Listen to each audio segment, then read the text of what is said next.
Hello and welcome to the eCom Sales Tax Podcast. My name is Ryan Johnson, and of course, I'm your host. And today, I wanted to kind of do a podcast. We've got a great podcast that we did back in March that answered a lot of the questions about how internationals can do business, do e-commerce business. In the US. That's either selling on FBA with Amazon, eBay, Shopify store, print on demand, whatever kind of business you plan on doing in the US. We kind of covered that. And, I get a lot of questions and I answer a lot of phone calls and I have a lot of meetings with US based businesses. And so a lot of times I'm like, well, we've got a great podcast for you. But the podcast really is kind of keyed for international businesses. So I kind of wanted to do another podcast for US-based companies. So, we all know how fast technology is improving. I think we get updates every day about some new technology here and there, and it's not slowing down, to say the least. And the sales tax software companies aren't slowing down either, and they are rushing. They are all competing to be the ones at the top to be able to provide automation and simplicity to filing your sales taxes with the various states and jurisdictions, the easiest for you. But it's getting there, but it can also make it a lot more confusing. So I hope to really answer some of those questions that I get on a daily basis. And I am not lying when it's a daily basis. I think that's the majority of the questions is, people doing business like, what is it do I do? What do I do next? And I've heard about this Wayfair and Supreme Court decision. Do I need to collect sales tax? Where should I get registered? What is Nexus? And what do I do next? So we are going to answer those questions for you today. So please forgive me if there are any small pauses. That's because I am gearing up for the next question. Okay. First question is, am I required to have a U.S. bank account in the U.S. to file sales tax returns? Now, when it comes to filing the sales tax returns online, most states require you to have a U.S. bank account just because of the ACH limitations, if you're familiar with that. In our case, what we do is we kind of hold all the bank accounts. So if you were to file your returns with us, it wouldn't matter if you have a U.S. bank account, but most businesses in the U.S. will have one. But we will hold your sales taxes kind of in escrow from month to month, and we file the sales tax on your behalf.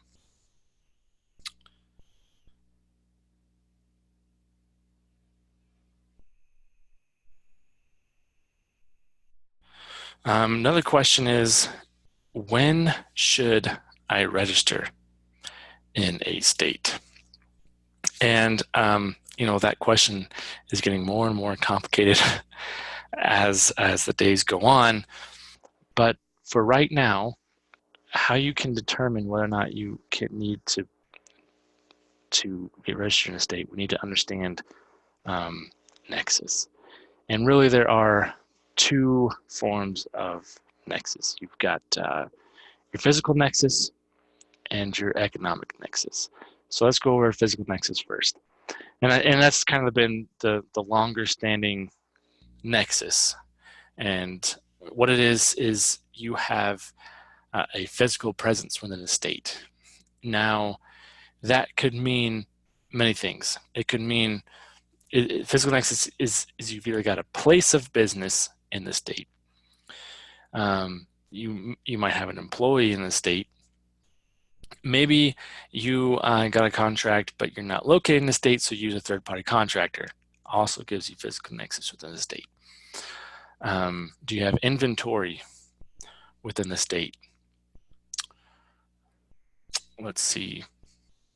But there are many different ways, and you can see that even if you're not located in a state, you can still have a physical presence within the state, therefore requiring you to be registered in the state. Now, a lot of things that we see, a lot of things that happen with companies is with this new Wayfair laws, they're thinking to themselves, oh, we may need to get registered in the state going forward, since we may now have, an economic presence. But when we go through our next review, that we call it, you come to find out that you've had Nexus in the last 10 years due to the physical Nexus rules. And if you were to just get registered going forward, a state may have gone back and looked at your company and seen and say, hey, you've been doing business the last 10 years. You owe us this much penalty, this much interest on a tax you should have collected. And that can be quite a headache. So in that situation, we may suggest a VDA.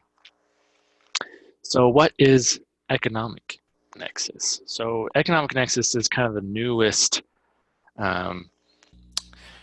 shiny nexus rules out there. That's what was decided last year in 2018, where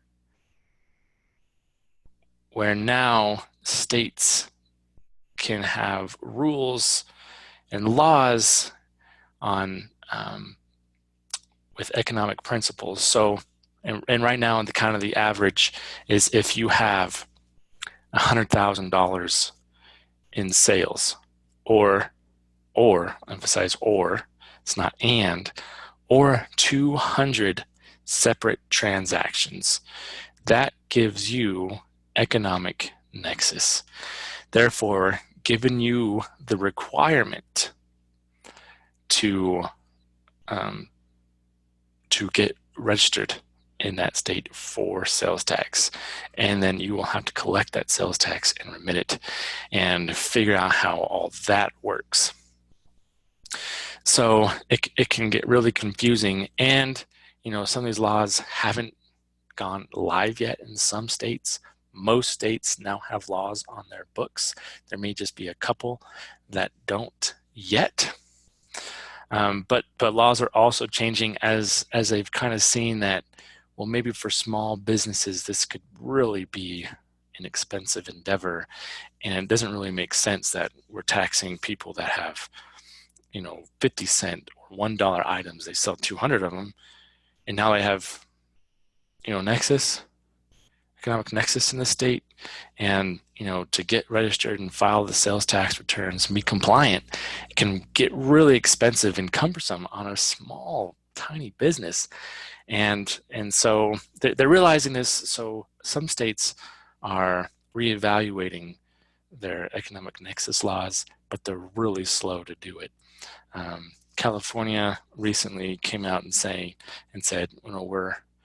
we're raising our kind of remote seller thresholds to $500,000 and getting rid of the transactional portion of that. And so some states are making changes, and I think we'll see more changes as the time goes on. But don't ever expect there not to be any changes. No way. There will never be a status quo. There'll always be changes. So always be on the lookout for those. But those are basically the two different types of nexus. And just because new economic nexus laws are in place does not replace the physical nexus laws. Those also exist. They're just now more required. There are more thresholds that you can now cross to give you that nexus. With FBA, and this is how it works. By law, if you have inventory within the state, that gives you physical presence. So if you sell Amazon FBA, what happens is that every state that you have inventory in, and you can figure that out on your Amazon Seller Central, where your inventory is located, you are technically required to get registered for sales tax in that state. But I wouldn't get registered straight away. I would really talk with us, sign up for our kind of our free strategy call, and get your next review, because we can make suggestions on whether or not you really should get registered in that state based on kind of your economic level and what you can do. We can make really good recommendations as to what you should do now and in the future. Let's see. A lot of people ask me questions like, I sell this product. How do I know whether or not that's taxable? That's a really good question, because depending upon what you do sell, and like clothing or food or supplements or toys or different things, depending upon what's on your label or what county you're selling in, what state you're selling in, could be taxable or not. So it's really difficult to say how you determine that. But you really need somebody to review your different products and really give you a good idea of and tell you what is taxable, what is not taxable within every state, and give you the different caveats on that specific product. And in our next review, that is something we also do, is we'll not only review kind of what your nexus, being physical or economic, both, none, we'll review that, but we'll do, how we'll recommend where to get registered is we'll look at your products, whether or not they're taxable. Because if your products aren't taxable in a state, it may not make sense to get registered there. But it all depends upon what it is and what the laws are, and that's something we'll look at in that review.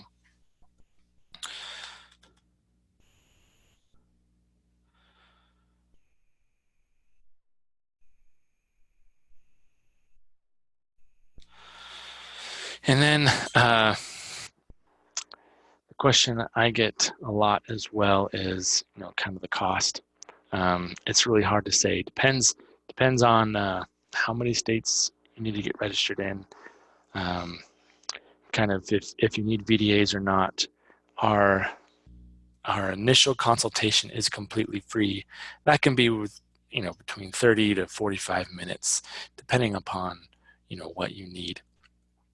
There's a form down below to fill out. It really gives us a good idea of what your company is doing, and so when we get onto the call, we are ready to answer your questions, and we know exactly how to help you, and I can connect you with the right people.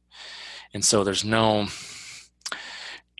lost time in that. And even if there's not a case for us to work together, you will have actionable strategies on how to proceed forward. And a lot of times, especially with people just starting up, there is nothing that you need to do other than just full steam ahead and getting your company going and flowing. So this call can be extremely beneficial. It'll either be with me, or it will be with another one of my colleagues.